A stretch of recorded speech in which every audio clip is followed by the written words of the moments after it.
facebook.com/sudarshan news पर भी आप अपनी प्रतिक्रिया दे सकते हैं। आप हमारी साइट sudarshan.tv.com पर इस कार्यक्रम को लाइव देखते हुए चैट भी कर सकते हैं। आइए हम आपको पहले कुछ कॉलर से बात कराएंगे और साथ साथ में आपको इन सारे लोगों के वीडियो दिखाएंगे जो एक वीडियो ही पर्याप्त है अपने आप में उनके ऊपर कानूनी कार्रवाई के लिए, लेकिन ये सारे खुलेआम घूम रहे हैं। कई तो पाकिस्तान में जाकर वहां की सरकार को मिलके आते हैं, कई तो इनमें से पाकिस्तान का प्रतिनिधिमंडल जब भारत में आता है तो ये उनके VIP लिस्ट में होते हैं। होम मिनिस्टर अपने खुले आंखों से देखता है कि पाकिस्तान एम्बेसी में जाके ये उनको मिल रहे हैं, लेकिन वो इनके गिरेबान को हाथ नहीं लगा सकता। क्या स्थिति है? इस स्थिति पर अगर देश चिंतन नहीं करेगा, अगर देश नहीं सोचेगा, अगर देश नहीं बोलेगा तो ये फौज बढ़ती जाएगी और इतनी बढ़ती जाएगी कि आप और हमारे हाथ तब कुछ काम नहीं आएंगे। इसलिए अभी टाइम है, अभी कम से कम मुंह खोलिए, अपने आवाज उठाइए और बहरे सरकार के कान में ये आवाज पहुंचाइए। अगर उनके हाथ नहीं चलते तो आपके शंखनाद से वो चल जाए, ये स्थिति निर्माण करिए। हम आपको कुछ कॉल भी दिखाएंगे, इन सब लोगों के कुछ वीडियो दिखाएंगे। इनमें तो कई तो देश में भ्रष्टाचार का आंदोलन चलाने के नाम पर क्या क्या करे। प्रशांत भूषण, आपको पता है, इनका वीडियो भी हम आपको पहले दिखा चुके हैं, आज भी दिखाएंगे। ये प्रशांत भूषण, अन्ना हजारे एक साथ नहीं रह पाएंगे, हमने इसी स्टूडियो से सुदर्शन के बिंदास बोल में बताया था।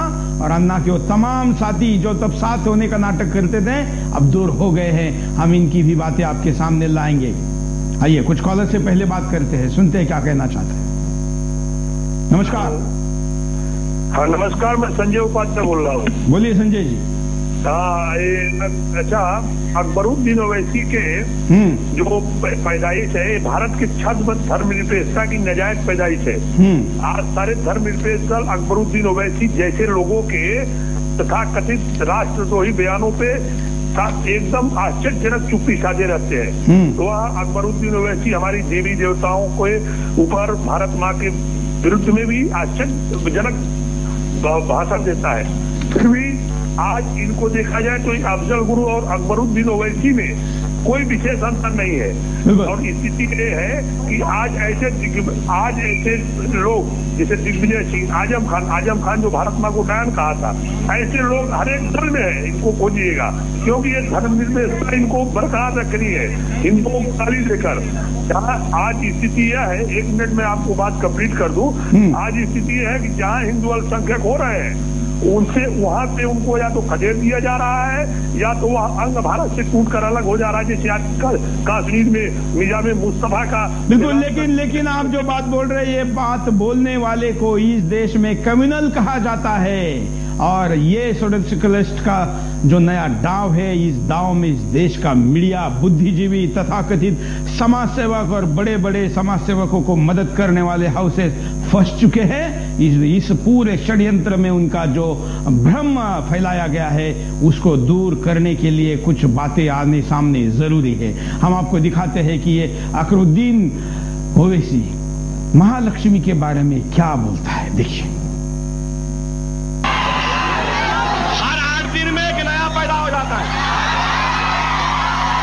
अब तो नए आ गए, गणेश थे, वो थे, महाराज अब हनुमान जयंती आ गई, रामनवमी आ गई, लक्ष्मी मालूम थी, ये भाग्य लक्ष्मी आज तक नहीं सुने। ये कौन सी नहीं है भाई? और दुर्गा सुने, ये सुने। बहरहाल मैं क्या बोलूं, कैसे कैसे नामा है। ये मुबारक महफिल में वो मनुष्य नामों को लेके खराब करना नहीं चाहता।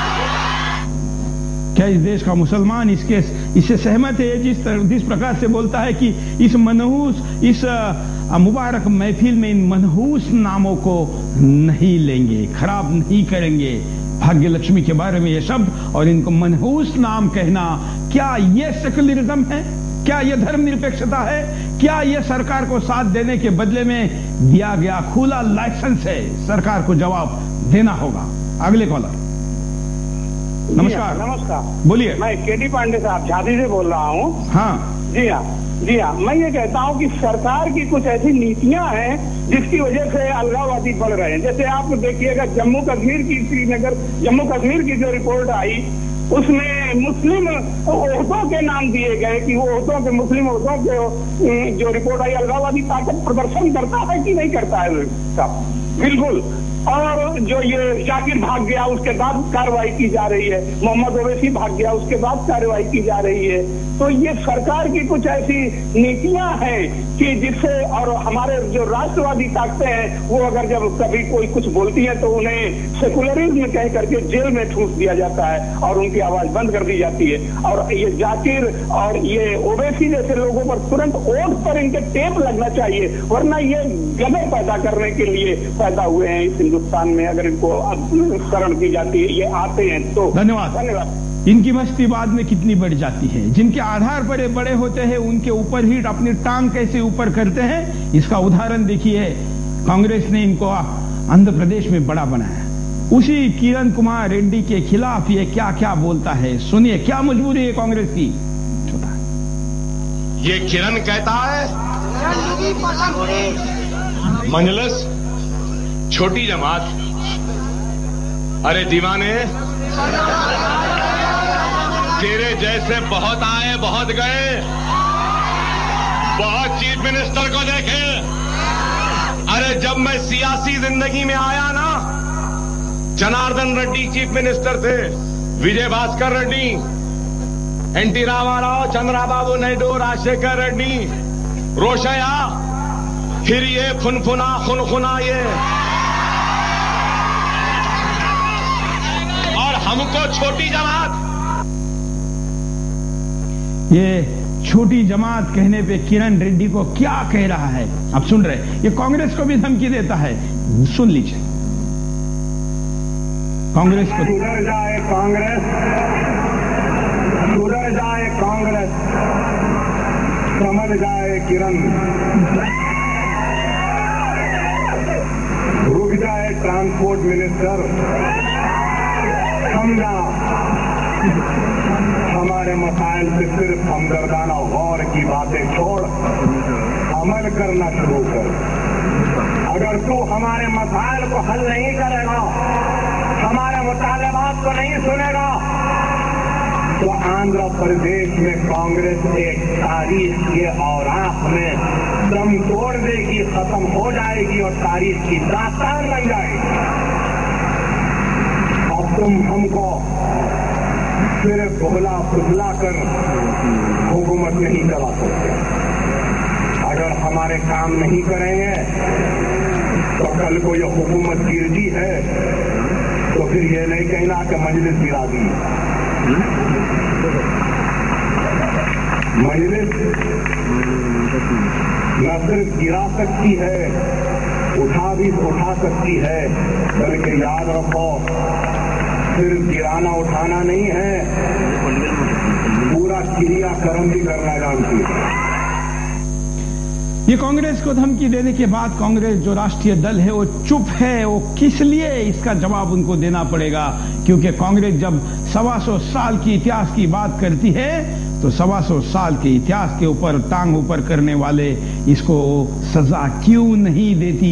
क्या मजबूरी है? अगले कॉलर। हेलो, नमस्कार सुरेश जी। नमस्कार, बोलिए। सर मैं रजीत सोनी। बोलिए राजीव जी। सर आज शाम की बात है, मैं अपने बेटे के साथ कहीं से जा रहा था तो रास्ते में एक मस्जिद आई थी। हाँ। तो मेरा बेटा 5 साल का, उसने हाथ जोड़कर मस्जिद में नमस्कार किया था। और मेरा ये मानना है कि एक बच्चे को जन्म देती है एक औरत, जिसे वो माँ कहता है, और उसको जो शिक्षा देता है उसका होता है बाप। मेरा ख्याल है इसका तो बाप ही नहीं होगा कोई। ये तो हो सकता है मेरे को हैदराबाद के किसी रेड एरिया की औलाद है, पैदाइश है। चलिए, हमने ऐसी भाषा नहीं बोलनी चाहिए। हेलो। हाँ सर, ये हमारे देश के बारे में, हमारे धर्म के बारे में, धर्म गुरुओं के बारे में ये जिस तरीके से कर रहा है तो इसको तो जूते मारने चाहिए। लेकिन सरकार तो उसको कुछ भी नहीं कर पा रही है। सर हमारे देश में तो सरकार ही नहीं है। बिल्कुल सही कहा आपने, धन्यवाद। इस देश में सरकार ही नहीं है ये कहने के लिए देशवासी मजबूर है। अगले कॉलर। सर, कांग्रेस हमेशा अल्पसंख्यक की बात करती है। मैं पूछना चाहता हूँ, अल्पसंख्यक है कौन? भारत में तो थोड़े से मुसलमान हैं, थोड़े से बिश्नोई हैं, थोड़े से बुद्ध हैं, थोड़े से जैन हैं, थोड़े से सिख हैं, जाट भी थोड़े से हैं, अग्रवाल थोड़े से हैं, सभी अल्पसंख्यक हैं वैसे तो। धन्यवाद। और भी कई कॉलर हमारे साथ जुड़े हैं, हम उनके पास भी जाएंगे। साथ में कुछ स्काइप पर भी लोग हमारे साथ जुड़े हुए, हम उनके पास भी जाएंगे। पहले कुछ कॉलर से बात करते हैं। नमस्कार। हेलो सर, मैं गोवा से बोल रहा हूँ, बंगाराम। मैं बोलना चाहता हूँ, ये जो कुरैशी है ना, वो ये कांग्रेस की पैदाइश है और इसका बाप लादेन है। धन्यवाद। ये तो बच्चा कहता है, ये किसको बच्चा किसको बाप, क्या ये अभी इस तो टीवी पर बोलने के विषय नहीं है, लेकिन जिस प्रकार की भाषा ये बोल रहा है, ऐसे में लोग इसके खिलाफ अगर गलत शब्दों का उपयोग करें तो ये उनको रोक नहीं सकता, इसके पास वो अधिकार नहीं है। अगले कॉलर। नमस्कार। हेलो। हम वेस्ट बंगाल मुर्शिदाबाद से बोल रहा हूँ। हाँ, हम तो बोलिए। हम एक क्लास से बोल रहा हूँ। हम लोग आपका चैनल इंटरनेट के थ्रू देख रहा हूँ। हम लोग आपसे जाकिर नायक का न्यूज और ये वाला वारसी का न्यूज देख के बहुत कुछ जाना हूँ। इस धर्म के जो कुछ बोल रहा है, यहाँ पर भी हम पीड़ित है इस मुस्लिम संप्रदाय से। यहाँ पर हम पूजा पार्वण करते हैं तो उसने विरोध करते रहते हैं। मेरे पड़ोसी के गांव है, उससे हम लोग के यहाँ हम परसेंटेज में बहुत कम है, हम हिंदू लोग बहुत कम है। यहाँ पर बहुत सारे अत्याचार हमारे ऊपर, लेकिन कोई पार्टी हमारे लिए कुछ नहीं करते, सभी उसके है। कहाँ से बोल रहे हैं आप? वेस्ट बंगाल मुर्शिदाबाद से बोल रहा हूँ। नवाब सिराजुल्ला का जो एरिया है वेस्ट बंगाल नियर हजारदुआरी का। धन्यवाद। वेस्ट बंगाल में भी अब ममता बनर्जी, पहले तो कम्युनिस्टों ने वहां पर अत्याचार किया और अब उसके बाद अत्याचारियों को रोकने के लिए वहां की जनता ने ममता बनर्जी को लाया है। लेकिन ममता बनर्जी के ममता तो दूर, वहां पर निर्मम तरीके से जो अत्याचार हो रहे हैं उसके ऊपर हम पूरी सीरीज लेकर आने वाले हैं, क्योंकि जो लेफ्टिस्टों ने भी नहीं किया उससे भी बुरे हाल ममता के राज में हिंदू धर्म का नाम लेने पर हो रहे हैं। मैं दोबारा कहता हूं कि हम धर्म के आधार पर कार्यक्रम को नहीं करना चाहते, हम राष्ट्र की बात करते हैं, लेकिन हिंदू का मतलब हमारे लिए इस देश को अपनी मातृभूमि मानने वाला, इस तिरंगे को अपना राष्ट्र ध्वज मानने वाला और भारत माँ को अपना सर्वस्व मानने वाला है। अगला कॉल। हेलो, नमस्कार। हाँ जी, बोलिए। हाँ, मैं विमल बोल रहा हूँ कश्मीर से। हाँ, बोलिए। कि बात यह है कि कश्मीर में जो वैसी की आप बात करते हुए हमेशा चलती रहती है, उधर गानों में, हाँ, मस्जिदों में चलती रहती है, उसमें आज तक हिंदुस्तान गवर्नमेंट ने कुछ नहीं किया और यहाँ से कश्मीरी पंडितों को वापस भेज रहे हैं उधर। तो वहाँ पर ये हर एक चीज होती है, पिछले 20 साल से ये हो रहा है। तो आजकल जब हम उधर गाड़ियों में चलते हैं वहाँ पर ऐसा पॉसिबल ही नहीं है कि वहाँ पर हमें हर बार सुनने को यही बात आ रही है। तो वहाँ पर एनसी और कांग्रेस का अलाइनमेंट है और प्राइम मिनिस्टर पैकेज के अंदर उधर ले गए लोगों को जबरदस्ती, जिनका कोई भी उधर स्टेटस अभी मौजूद नहीं है। धन्यवाद। कश्मीरी पंडितों का पुनर्वसन बताने के नाम पर कुछ लोगों को जबरदस्ती लेके गए, लेकिन उनको भगवान भरोसे छोड़ा गया है। और उसके पहले पाकिस्तान से जो आतंकवादी वापस लाए गए उनके पुनर्वसन की बात हो रही है। कश्मीर का हाल है, कश्मीर से लेके कन्याकुमारी तक, नॉर्थ ईस्ट से लेके मुंबई तक क्या हो रहा है, बड़ा चिंता का विषय। स्काइप पर एक और कॉलर हमारे साथ जुड़े हैं, सुनते हैं। अगर ये लोग तो इस्लाम के नाम पे लोगों को गुमराह कर रहे हैं, इसके लिए मुझे कुछ कहना है इनके बारे में। बोलिए। यार, हिंदुस्तान में जितना मुसलमान सेफ है शायद मैं समझता हूँ दुनिया में कहीं पर भी नहीं है, फिर भी ये लोग मजहब के नाम पे, इसके नाम पे बेकार के लोगों में नाइत्तेफाकी पैदा करते हैं, बेकार के लोगों को भटकाते हैं। इनके बारे में मैं काफी जानता हूँ सारी चीजें, मैं भी हैदराबाद का रहने वाला हूँ। कहाँ से बोल रहे हैं अभी आप? मैं कुवैत से बोल रहा हूँ अभी। तो कुवैत में ऐसा बोलने वाले को क्या सजा दी जाती है? साहब देखिए, इनके लिए तो सख्त से सख्त सजा देनी चाहिए साहब, जो इस्लाम के नाम पे, मुसलमानों के नाम पे देश को भटका रहे हैं। ये तो देश से देशद्रोही कर रहे हैं लोग। बंधु भी ऐसे लोगों को जो खुद कहता है कि 25 करोड़ का मैं रहनुमा हूं, उनका लीडर हूं, उनकी बात करता है 25 वर्सेस 100 करोड़ की बात करता है। उनको कल भी हमारे गुजरात के एक इकबाल भाई ने कहा था कि मैं तुम्हारे बाप की बपोती नहीं कि तुम मुझे 25 करोड़ में गिनो। आज भी एक भारतीय मुस्लिम हमारे दर्शक कुवैत से स्काइप पर कॉल करके उसके खिलाफ बात कर रहे हैं। ऐसा नहीं कि बोलने वाले केवल मुस्लिम हैं, ये पाकिस्तान परस्त होकर बोलने वाले कुछ ऐसे नेता हैं, लेकिन इनमें मैं इनको हिंदू नहीं कहूंगा, क्योंकि मैं दोबारा कहता हूं कि हिंदू की व्याख्या में मेरे इस मातृभूमि को अपनी मातृभूमि मानने वाला, इसको पुण्य भू, इस अपनी पुरखों की जमीन मानने वाला, इस तिरंगे को अपना झंडा मानने वाला, भारत माता के चरणों पर नतमस्तक होने वाले को मैं मानता हूं। इसमें ये लोग नहीं आते। प्रशांत भूषण भी क्या कहता है देखिए, कश्मीर को तोड़ने वाले बयान प्रशांत भूषण का, इसके ऊपर तो उसको मार पड़ी थी, लेकिन उसके बाद भी अभी भी उसने इस बयान को वापस नहीं लिया है। केजरीवाल को भी जवाब देना पड़ेगा कि प्रशांत भूषण ने अभी तक अपना स्टैंड कश्मीर के विषय पर साफ क्यों नहीं किया है। प्रशांत भूषण के बल पर देश में रखना हमारे देश के लिए ही घातक होगा, देश की सारी जनता के लिए घातक होगा, सिर्फ वहां की जनता के लिए नहीं, पूरे देश की जनता के लिए जनहित में नहीं होगा। इसलिए मेरी राय ये है कि हालात वहां नॉर्मलाइज करने चाहिए, आर्मी को वहां से हटाना चाहिए, armed forces special powers act को खत्म करना चाहिए और कोशिश ये करनी चाहिए कि वहां की जनता हमारे साथ आए। अगर उसके बाद भी हमारे साथ नहीं है, अगर वो जनता वहां की ये चाहती है कि भाई हम अलग होना चाहते हैं, तो मेरी राय ये है कि वहां पर प्लेबिसाइट कराकर अगर वो अलग होना चाहते हैं तो उनको अलग हो देना चाहिए। ये प्रशांत भूषण कह रहा है। जो मांग पाकिस्तान करता है, जो मांग कश्मीर अलगाववादी करते हैं, यही मांग प्रशांत भूषण कर रहा है। इसको भी माफी क्यों?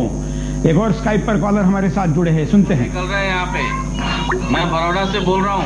हाँ बोलिए। मैं बड़ौदा से बोल रहा हूँ। हाँ क्या कहिए? तो कसाब से भी बड़ा खतरनाक निकल रहा है इंडिया में। हाँ ये भारत देश का नाम खराब कर रहा है ये हरामखोर। इसको तो कम से कम ऐसी सजा देनी चाहिए जो कसाब से भी बुरा हो। कसाब तो सामने से आके अटैक करता है, ये तो पीठ पीछे ही अटैक कर रहा है। इसको तो जहर दे देना चाहिए बीच चौराहे पे। धन्यवाद।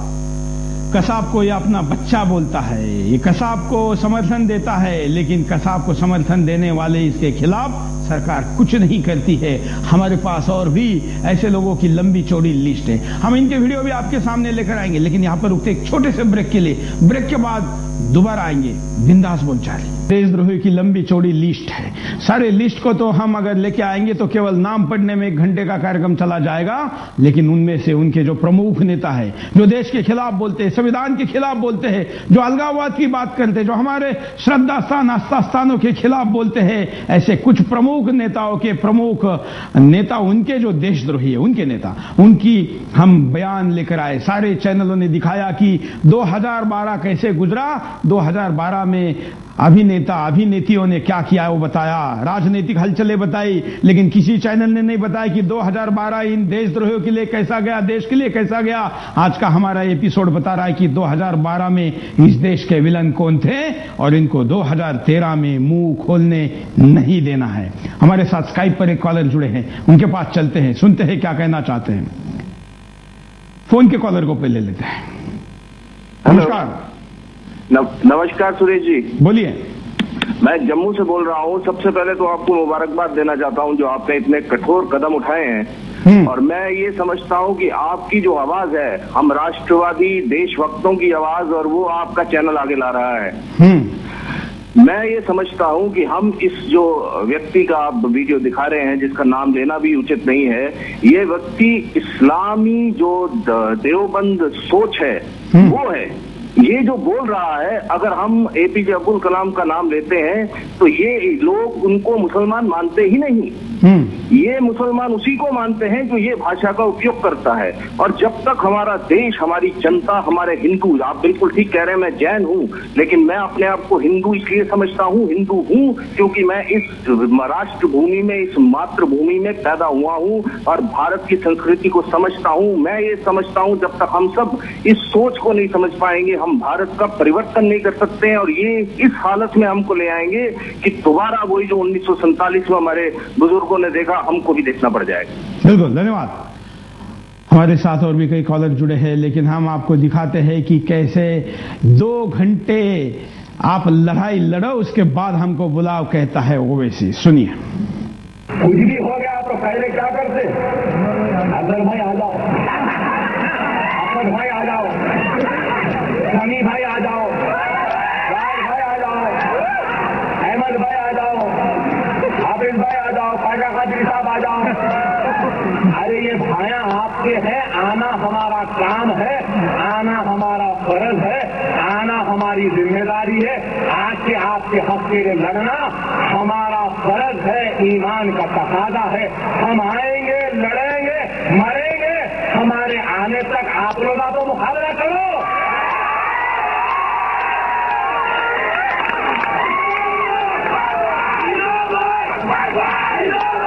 2 घंटे तक आप मुकाबला करो, 2 घंटे के बाद हम कर लेते हैं।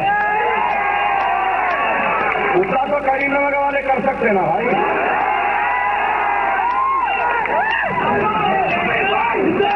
और एक चीज तो ना भूलो, मेरी ताकत आप सबका इतिहास है और आपकी ताकत मेरी कामयाबी।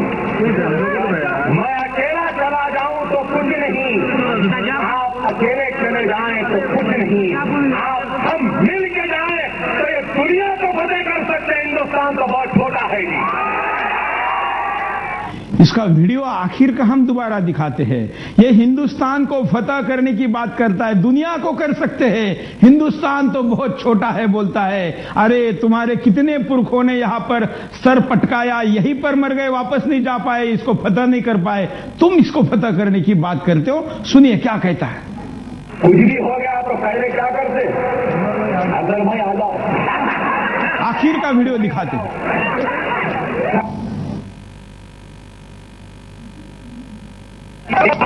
और आपकी ताकत मेरी कामयाबी। मैं अकेला चला जाऊं तो कुछ नहीं, आप अकेले चले जाएं तो कुछ नहीं, आप हम मिल के जाएं तो ये दुनिया को फतेह कर सकते हैं। हिंदुस्तान तो बहुत छोटा है जी। कुछ भी हो, दुनिया तो बहुत, दुनिया फतेह कर सकते हैं, हिंदुस्तान तो बहुत छोटी चीज है। ये शायद इतिहास नहीं जानता है, या सामने वाले जो अज्ञानी है उनके लिए ये झूठी सपने दिखा रहा है। इस हिंदुस्तान को फतेह करने के लिए किसने क्या क्या नहीं किया, लेकिन इस माटी में एक ऐसी हिम्मत है, ऐसा गुण है, ऐसी शक्ति है कि जो बड़े बड़ों को यहां पर दफना गई वो वापस भी नहीं जा पाए, या जो वापस गए तो उनके देश ने उनको पहचाना नहीं। ऐसे कई के कब्रें कहां कहां पड़ी है, वहां के लोग भी उनके तरफ थूकते तक नहीं।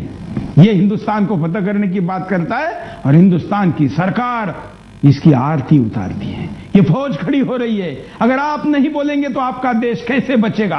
हमारे साथ एक स्काइप पर कॉलर जुड़े हैं, उनके पास चलते हैं। पहले भी एक बार बंटवा चुके हैं और दोबारा बंटवाने के लिए पूरा कोशिश कर रहे हैं। हाँ,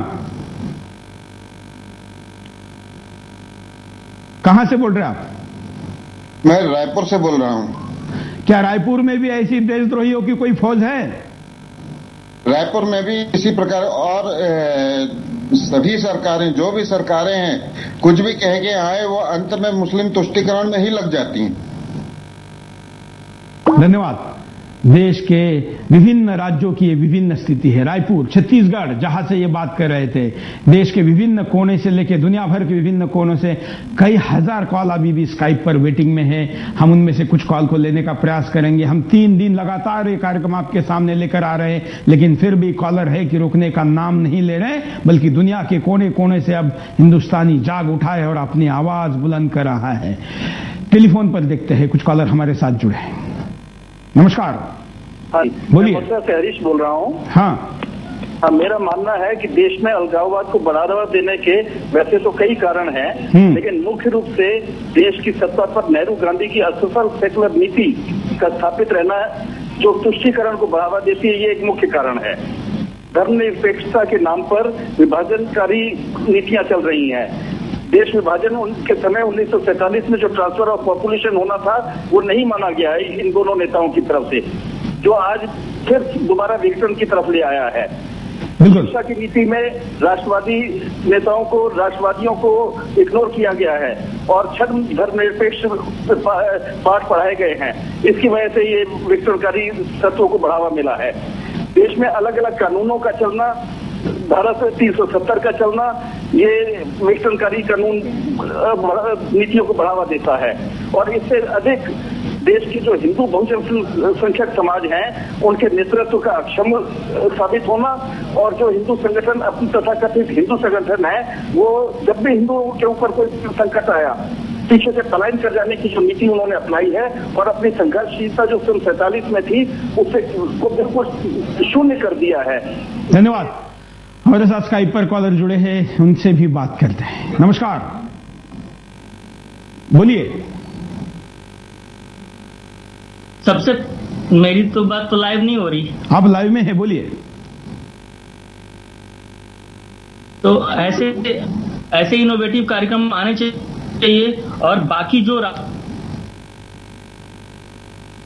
हो सके तो आर्थिक तौर पे भी ऐसे को सपोर्ट करना चाहिए, और चाहे जैसे रूप में भी हो, ऐसे अगर चैनल आगे आएंगे तो देश के जो आम जनता है, जो देश की जो वास्तविक सोच है, वो आगे बढ़ेगी और फिर इनडायरेक्टली सबको फायदा होगा। कहां से बोल रहे हैं आप? केवल राष्ट्रीय संगठनों पे ही निर्भर नहीं रहना चाहिए।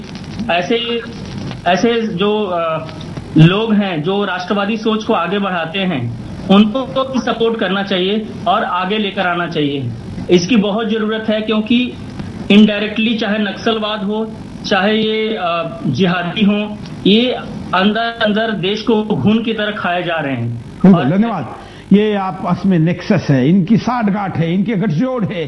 चाइना नक्सलवादियों को मदद करता है, पाकिस्तान को मदद करता है, पाकिस्तान नक्सलवादियों को मदद करता है, अलगाववादियों को मदद करता है। देश के खिलाफ जो भी झंडा लेकर विरोध में खड़ा होना चाहता है, इसी देश की भूमि पर कई देशों की एम्बेसी है जो फंडिंग करती है, पैसा देती है और संसाधन भी देती है। आकाश से हथियार डाले जाते हैं। यहां जयचंदों की भी कमी नहीं है कि घर पहुंचाने वाले भी रेडीमेड मिल जाते हैं। फोन करो तो हथियार घर पर है, फोन करो तो बड़ी बड़ी बैंकें करोड़ों रुपए के ट्रक भर पे घर पे पहुंचाने के लिए तैयार है। हवाला कारोबारी भी आतंकवादियों का बड़ा हथियार है। लेकिन हम चंद रुपयों के लिए अपने आप को इन सब चीजों से दूर करते हैं और देश को खोखला होने के लिए छोड़ देते हैं।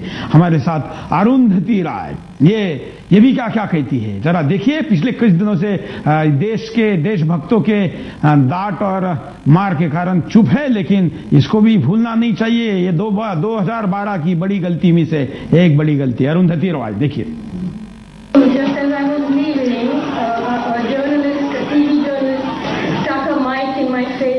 And very aggressively he said, "Madam, is Kashmir an integral part of India or not? Is Kashmir an integral part of India or not?" About 5 times. So I said, "Look, Kashmir has never been an integral part of India.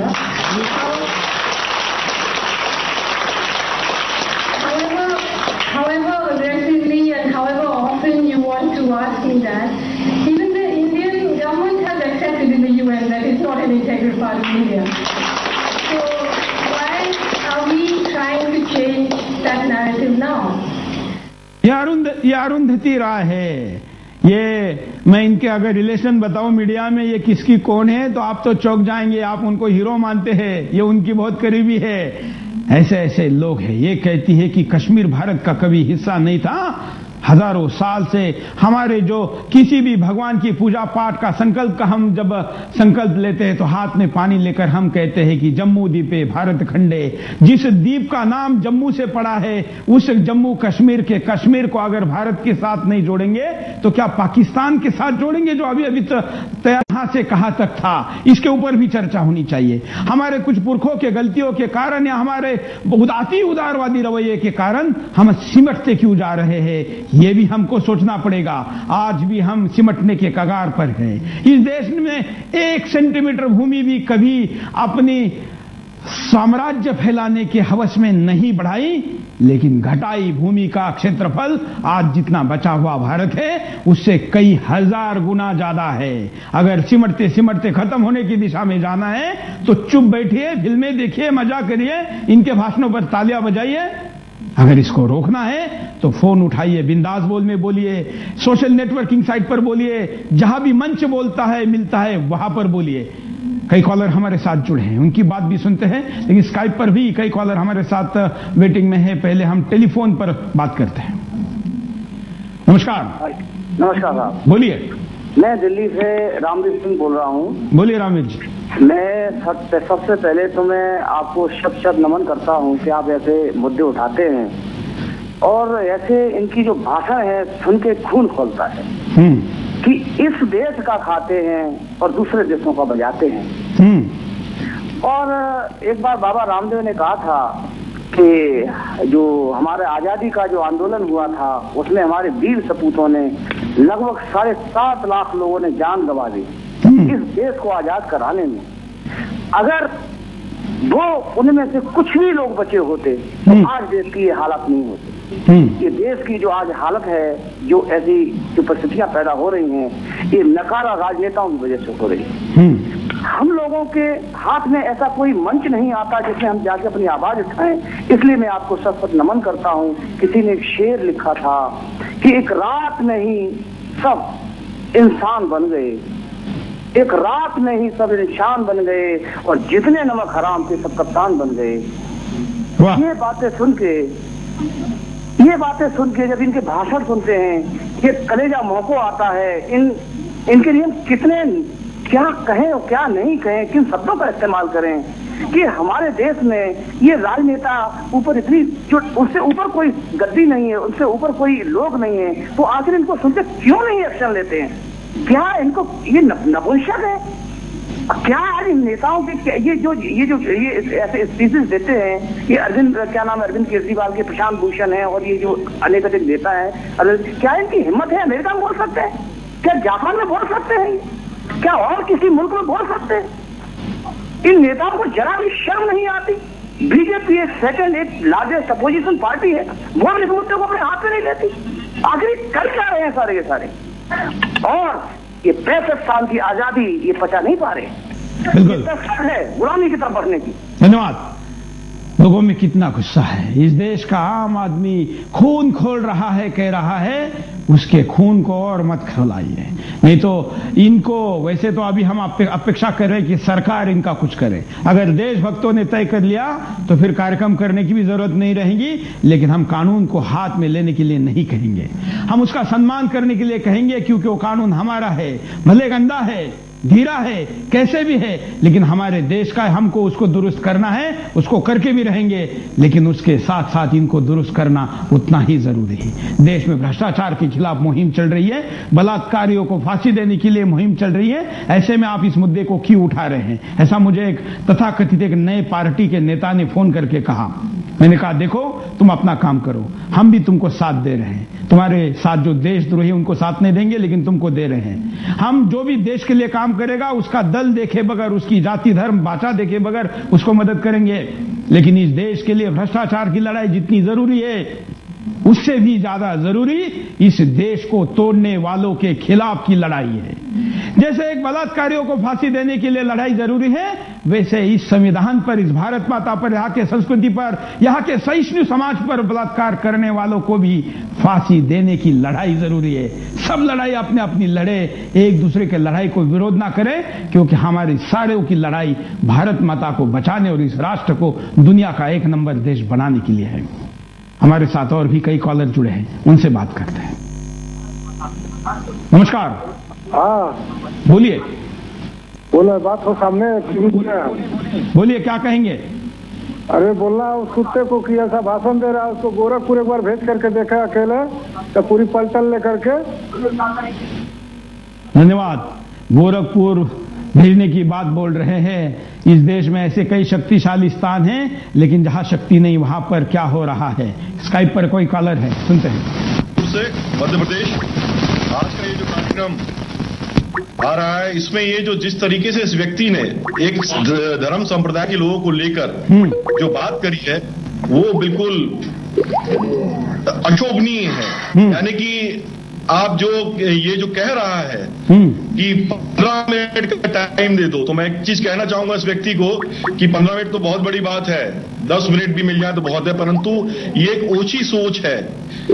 आज मुसलमान भाई हिंदुस्तान की तरक्की में एक बहुत बड़ा सहयोग अपना दे रहे हैं, और इस सहयोग के लिए जो जिस तरीके से ये बात कर रहा है, अब्दुल कलाम जी इतने बड़े साइंटिस्ट, वो भी एक मुसलमान हैं, मौलाना अब्दुल कलाम साहब, जिन्होंने भारतीय स्वतंत्रता के लिए अपना एक बहुत बड़ा योगदान दिया है।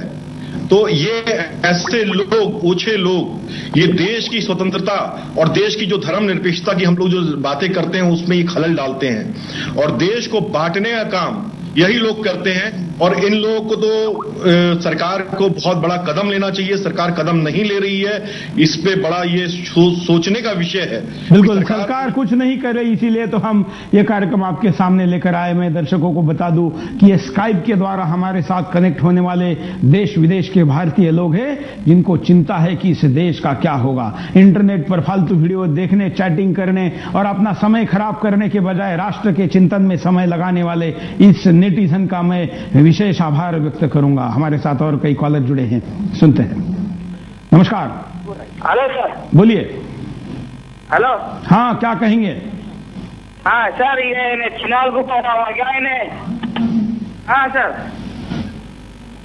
हेलो सर, इन्हें चिनाल को पता हुआ। आवाज ठीक से नहीं आ रहा है। धन्यवाद।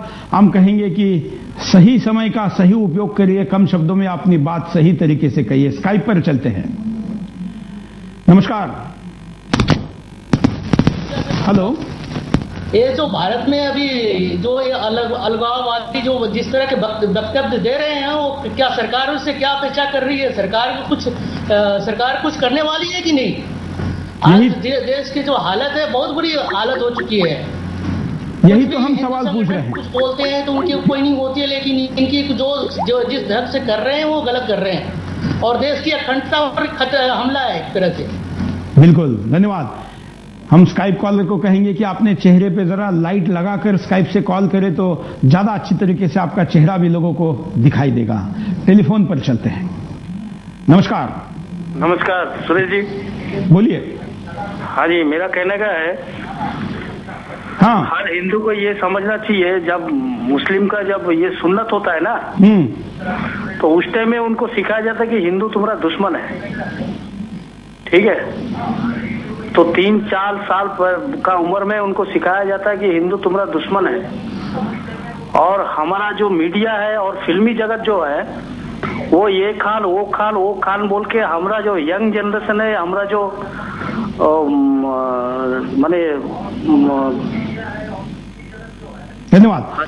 हम कॉलर ने जो बातें बताई है उसका आध्यात्मिक वैज्ञानिक जो आधार है उसके ऊपर नहीं जाते। हम बिंदास में लाइव कॉल देते हैं, वो अपनी बात को रख सकते हैं। हम अगले कॉलर के पास चलते हैं स्काइप पर। मेरा नाम बरखा है, मैं हैदराबाद से बोल रही हूँ। बोलिए बोलिए। हमको तो ये बहुत ज्यादा सता रखा है। दिवाली पे दिवाली नहीं मनाने दिया, लक्ष्मी जी की पूजा नहीं करने दिया। ये जो बोलता है वो करता है। ये बिल्कुल भी एकदम जैसे औरतों के मन में भी इसके प्रति कुछ मोहब्बत, कुछ प्यार, कुछ नहीं है इसके लिए। हमें कुछ भी इसके लिए मोहब्बत नहीं है। आप जो कर रहे हैं इतना अच्छा कर रहे हैं, हमें इतनी खुशी हो रही है कि, और हम चाहते हैं कि और भी औरतें आगे आए। क्या मुसलमान और क्या हिंदू सब भाई है, कोई जात नहीं होती है। बस ये बना रहा है, ये अपने भारत देश को अलग कर रहा है, हिंदुस्तान को अलग कर रहा है। दुश्मन है ये, हमारे हैदराबाद का बहुत बड़ा दुश्मन है। बिल्कुल, धन्यवाद। देश की माता भगिनियां भी स्काइप पर आकर अपनी बात कह रही है। बील में छुपे, लंदन में छुपे ओवैसी, जरा बाहर आओ, भारत में आओ, देखो यहाँ की रणांगना झांसी की रानी क्या बोल रही है। ब्रेक के लिए रुकते हैं, ब्रेक के बाद आते हैं बिंदास बोलचाल। ब्रेक के बाद आपका एक बार फिर से स्वागत है। आप देख रहे हैं बिंदास बोल, और बिंदास में राष्ट्रवादी ताकतें आवाज दे रही है, बेखौफ होकर बोल रही है और इनको चैलेंज कर रही है जो देश के खिलाफ युद्ध करने की बात बोलते हैं। आप देख रहे हैं हमारे बंधु भगिनी, भारत में रहने वाले, विदेश में रहने वाले, नॉर्थ ईस्ट से लेके मुंबई तक और जम्मू कश्मीर से लेके कन्याकुमारी तक सब भारतीय राष्ट्रवादी आवाज दे रहे हैं कि सामने आओ और ऐसे आवाज को कुचलना चाहिए जो देश के खिलाफ बोलती है। स्काइप पर हमारे साथ कॉलर से बात करते हैं। ऐसे बोल रहा हूँ और मैं एक हिंदुस्तानी हूँ, तो मैंने आपकी न्यूज देखी, मेरे को बहुत अच्छी लगी सर। और मैंने रात को एबीसी न्यूज को फोन करने की कोशिश करी कि आप न्यूज क्यों नहीं दिखा रहे हो, तो ऊपर उन्होंने कोई आंसर नहीं दिया मुझे फोन पे। फिर मैंने आपको अपने ऑफिस में फोन करा तो उन्होंने बोला आपका ऑफिस थोड़ा, मेरा फोन आ रहा था, आपने फोन उठा नहीं गया। मैं सरकार से यही पूछना चाहता हूँ, प्रधानमंत्री क्या कर रहा है हमारा सरकार, ये सरदार कुछ करता क्यों नहीं है? सब लोग ऐसे बोल रहे हैं, ये जनता को ऐसे सुना रहा है, इसकी औकात क्या है? हमारे भारत देश में ऐसे बोल रहा है सर ये। बिल्कुल, धन्यवाद। ये बड़ी अच्छी बात इस कॉलर ने कही है कि उन्होंने अपने पसंदीदा चैनल को, न्यूज चैनल को फोन किया और कहा कि आप इसको क्यों नहीं दिखा रहे। हालांकि उनका मुंह बंद हुआ, जवाब नहीं दिया। लेकिन आप भी जिस भी चैनल को देखते होंगे उनको जरूर पूछिए कि सुदर्शन टीवी लगातार 3 दिन से और न्यूज में 5 दिन से लगातार इस देशद्रोहियों को वीडियो दिखा रहा है। आपका चैनल इस विषय पर चुप क्यों है? छोटे मोटे कहीं पर कंट्रोवर्शियल स्टेटमेंट आ जाते हैं, उनको रंगीन बनाकर, मसाला लगाकर पेश किया जाता है, जबकि उसकी वस्तुस्थिति क्या है देखी नहीं जाती। कई बार तो कई लोगों की सुपारी लेकर उनका शिकार किया जाता है। राष्ट्रीय संघ चालक ने कहा क्या, दिखाया क्या? उनके तरफ से तो मीडिया में कोई स्पेशल बात करने के लिए भी पर्सन नहीं है, और ऐसे में गलत फहमी फैलाने वालों के लिए तो और बड़ा मौका मिल जाता है, उसका वो शिकार हो गए। अच्छी बातें कहने वालों के भी बातों को गलत तरीके से पेश करने वाला मीडिया इन देशद्रोहियों की बातों में चुप क्यों बैठता है? कॉलर से बात करते हैं। नमस्कार। हेलो, नमस्कार। बोलिए।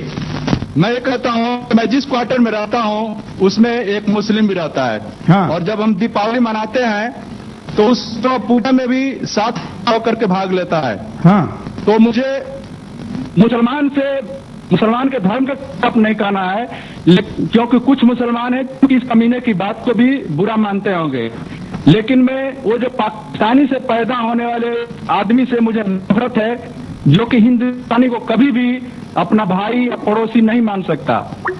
तो यह वही पाकिस्तानी से पैदा हुआ ये नाजायज औलाद है जो इस तरीके की बात करता है। कहां से बोल रहा है? कहना है कि एक टेनिस खेलने वाली जो किसी पाकिस्तानी को पसंद करके चली गई, अगर बच्चा पैदा होने के बाद उसको छोड़ देता है और वापस इंडिया में वो बच्चा लेके, तो जब बच्चा बड़ा होगा तो इस कमीने के जैसे बड़ा होगा। जय हिंद। धन्यवाद। जय हिंद। अगले कॉलर के पास चलते हैं। हेलो, नमस्कार। नमस्कार सर, मैं प्रतापगढ़ से राजाराम वैश्य से बोल रहा हूँ। बोलिए सर। मैं आपके सुदर्शन न्यूज परिवार को अपनी तरफ से पूरी तरह हार्दिक बधाई देता हूँ। बोलिए। देशद्रोही के खिलाफ मुहिम चलाने के लिए। और सर, मैं आपके माध्यम से ओवैसी को सचेत करना चाहता हूँ कि वो हिंदुस्तान को फतेह करने की बात करता है। मैं प्रतापगढ़ से बोल रहा हूँ। पहले वो प्रतापगढ़ से आके निपटे, इस प्रतापगढ़ में उसको नंगा करके नहीं नचाया ना, तो मैं कहीं का नहीं। इस सुअर को अपनी बातों पर बोलने से पहले विचार करना चाहिए, क्या बोल रहा है, क्या कर रहा है। अभी प्रतापगढ़, अभी पूरे हिंदुस्तान में हिंदू मरे नहीं है। धन्यवाद। प्रतापगढ़ का प्रताप, हिंदुस्तान का प्रताप इसको दिखाना ही होगा, क्योंकि सरकार अपना प्रताप दिखाने में नाकामयाब रही है। स्काइप पर चलते हैं। नमस्कार, बोलिए, क्या कहेंगे? नमस्कार। बोलिए बोलिए। मैंने आज तक और इंडिया न्यूज वालों को रात को फोन किया था। मैंने उसको बोला कि तुम मोहन भागवत और एमपी वाले को तुम बता रहे हो बार बार न्यूज में 24 घंटे में 10 दफे दिखाते हो, तो ये न्यूज क्यों नहीं दिखाते तुम? तो क्या बोला उन्होंने? तो उन्होंने मेरा फोन ही रख दिया, मुझे बात ही नहीं की, उन्होंने काट दिया फोन। मैंने इंडिया न्यूज को फोन किया, आज तक वालों को किया, न्यूज 24 को किया, मगर किसी ने मेरी बात ही नहीं सुनी। आप कहां से बोल रहे हैं? मैं शिकागो से बोल रहा हूँ, शिकागो। आपके बारे में कुछ बताएंगे? बस मैं तो ये जो नेहरू ने 2 बंटवारा किया, हिंदुस्तान का 2 बंटवारा नेहरू ने किया, इंदिरा गांधी ने ऐसा किया कि 2 भाई उसके 2 बेटे साथ में नहीं बैठ सकते। अब सोनिया गांधी यही कर रही है कि हिंदुस्तान का और 2 बंटवारा हो जाए। धन्यवाद। सोनिया गांधी को भी जवाब देना पड़ेगा। देशवासी टीवी पर ऐसी बात कहेंगे, इस पर सरकार को आपत्ति हो सकती है, लेकिन जब बात देश से जुड़ी हो, हमारे भावनाओं से जुड़ी हो, हमारे प्यारे हिंदुस्तान से जुड़ी हो, उस पर सवाल जब पैदा होता हो तो सवाल आएगा, आपको जवाब देना होगा। अगले कॉलर। नमस्कार। Hello sir. बोलिए। हेलो, नमस्कार सर। क्या कहेंगे? हाँ सर, मेरा नाम असदुल्ला अंसारी है। हाँ सर, यही कहना है कि मान लीजिए वो एक मुस्लिम है, तो मान लीजिए वो हम भी मुस्लिम है, तो वो अगर मान लीजिए कह दे रहा है कोई बात, इसलिए सब मुस्लिम को ऐसा नहीं न कहना चाहिए। सब तो वैसे नहीं न है। हमने नहीं कहा ऐसा, आपने सुना हमने ऐसा कहा? नहीं सर, आप तो नहीं बोल रहे हैं, आपको नहीं बोल रहे हैं। जैसे वो आम आदमी सोच रहा है कि सब मुस्लिम वैसे, सब वैसे थोड़ी ना है। इसलिए भाई आपने आगे आकर इसको पहला तमाचा आपने मारना चाहिए। और वही वो मुस्लिम है, हम भी मुस्लिम है, मान लीजिए वो वैसा बात करेगा तो इसलिए क्या है कि सब मुस्लिम और हिंदू में वो झगड़ा होने का वो लफड़ा हो जाएगा। धन्यवाद। लेकिन इसके बातों में प्रभावित होकर लफड़ा करने की जरूरत नहीं है। ऐसे लफड़े से इतिहास में क्या हुआ है हम जानते हैं। हमको अच्छा काम करना होगा और वो अच्छा काम करने के लिए ऐसे लोगों के बातों में आने के बजाय एपीजे अब्दुल कलाम जैसे व्यक्ति के बातों में आना होगा। हालांकि कई हमारे फेसबुक कॉलर्स भी कह रहे हैं कि वो क्यों नहीं बोल रहे हैं। फेसबुक हम स्काइप पर चलते हैं। नमस्कार। मैं दिल्ली से बोल रहा हूँ। हाँ। और मैं सभी सुदर्शन न्यूज के चैनल के दर्शकों को यही बोलना चाहता हूँ कि आप फेसबुक पे जाके सुदर्शन चैनल को लाइक करें, इस मुद्दे को शेयर करें और अपने फ्रेंड्स को बोले कि सुदर्शन चैनल को लाइक करें, इस मुद्दे को शेयर करें, जिससे कि भारत और भारत से के बाहर रहने वाले सभी भारतीयों को इस बारे में पता चले कि भारत में रहने वाले कुछ लोग किस तरह हमारे देश की सांप्रदायिक हालतों को खराब करना चाहते हैं। और मैं आप लोगों को बहुत थैंक्स कहना चाहता हूँ कि आप लोगों ने इस मुद्दे को उठाया है। प्लीज आप सभी लोग शेयर करें इस मुद्दे को, फेसबुक पे, ट्विटर पे, हर जगह जहाँ पर आप इसे शेयर कर सकते हैं, ज्यादा से ज्यादा लोगों को कनेक्ट करें और अपने भारतीय होने का परिचय दें। जय हिंद। जय हिंद। बहुत अच्छी बात है। हम अपने आप को प्रमोट करने की बात नहीं करते। हम नहीं कहते कि आप सुदर्शन का प्रमोट करो। हम कहते हैं कि हमने जो मुद्दा हाथ में उठाया है इसको प्रमोट करो, क्योंकि इस मुद्दे को प्रमोट करके हमको देशद्रोहियों के प्रमोशन को रोकना है। इसलिए इनके खिलाफ चल रही मुहिम को हमको और बल देना पड़ेगा। आप फेसबुक के लिए facebook.com/सुदर्शन न्यूज पर जा सकते हैं। हमारी वेबसाइट है सुदर्शन news.tv, इस पर भी जा सकते हैं। हमारा आईडी दूसरा भी है sudarshannews.com पर भी आप जा सकते हैं, sudarshanTV.com पर भी जा सकते हैं। आप हमारे ट्विटर अकाउंट पर भी जा सकते हैं। हमारे सारे ही सोशल नेटवर्किंग साइट पर हम इन मुद्दों को शेयर कर रहे हैं। ज्यादा से ज्यादा लोग इसके साथ जुड़े और ये बात करोड़ों लोगों तक पहुंचे तो और भी अच्छा बल मिलेगा। हम चलते हैं स्काइप पर। एक और कॉलर हमारे साथ है, सुनते हैं क्या कहना चाहता है। नमस्कार, बोलिए जी, क्या कहना है आपको? मैं सऊदी अरब से बोल रहा हूँ सर जी। हाँ बोलिए। मेरे को यही कहना है सर जी कि ये जो लोग अपने मुल्क के लिए जो ये सब अफवाहें फैला रहे हो या आपस में लड़ा रहे हो, ये सब गलत है। हम मुस्लिम, हम लोगों ने बहुत मुल्क के लिए बहुत कुछ किया। हमारे मुस्लिम में एक कौम है, कैम खानी, जो राजस्थान से रिलेटेड है। वो लोग आधे से ज्यादा आर्मी में आप हिस्ट्री चेक कर सकते, तो हम लोग कैसे मान लेंगे मुसलमान ये सॉरी कि ये सब ये कर रहे हैं। ऐसे लोगों को पक्का 100% जेल में डालना चाहिए। मेरा यही करना सर जी। और धन्यवाद। मुस्लिम भाई भी स्काइप पर आकर कॉल कर कर अपनी बात रख रहे हैं, हम इनका स्वागत करेंगे, क्योंकि ऐसे लोग आगे आकर जब तक इनकी टांग नहीं खींचेंगे, इनके गिरेबान को नहीं पकड़ेंगे, तब तक ये भ्रम बना रहेगा। भ्रम को तोड़ने के लिए इतिहास के गवाही देने के बजाय वर्तमान में आगे आकर कुछ करके दिखाना जरूरी है। हम आपको दिखाते हैं कि गिलानी दिल्ली में आके क्या कहता है। दिल्ली देश की राजधानी, जहां पर प्रधानमंत्री, राष्ट्रपति, सेना प्रमुख, सारे इंटेलिजेंस एजेंसी के हेड बैठते हैं, उन दिल्ली में एक साथ 350 अलगाववादी संगठनों का सम्मेलन होता है। अलगाववादी एक मंच पर आते हैं और केवल आजादी एक ही विकल्प नाम का बैनर लगाते हैं, और उस बैनर के तले दुनिया भर से आए अलगाववादी एक साथ एक मंच से भाषण देते हैं। वहां पर विरोध करने वालों को डंडे चलाए जाते हैं, लेकिन भाषण करने वालों के खिलाफ एफआईआर दर्ज करे या न करे, इसके लिए होम मिनिस्ट्री में 7 मीटिंगें होती है, फाइनली निर्णय होता है कि एफआईआर नहीं करें। इसी सम्मेलन का ये वीडियो देखिए। बात यह है कि जम्मू कश्मीर का मसला और फिर उसके लिए जो आज की इस महफिल में, इस इज्तिमा में, इस फंक्शन में जो उन्वान रखा गया है कि आज़ादी इज़ द ओनली वे, एक ही रास्ता है कि जम्मू कश्मीर के अवाम को आज़ादी मिल जाए। दिल्ली में बैठकर या दिल्ली वालों के साथ या दिल्ली में आए हुए लोगों के साथ जब हम बात करेंगे कि भाई आज़ादी क्या है, तो उनके लिए कोई मुश्किल नहीं होना चाहिए ये समझना कि भाई आज़ादी क्या है। इसलिए वो भी गुलाम थे 100 साल तक अंग्रेजों के, और अंग्रेजों के इक़्तिदार और अंग्रेजों की बालादस्ती के खिलाफ उन्होंने जब जद्दोजहद शुरू की तो उन्होंने भी कहा कि आज़ादी, हमें आज़ादी चाहिए। वो आज़ादी चाहते थे ब्रिटिश रूल के खिलाफ, और जो ब्रिटिश बरतानवी जो साम्राज्य यहाँ मुसल्लत था, उस साम्राज्य से वो आज़ाद होना चाहते थे। उन्होंने आज़ादी का नारा दिया।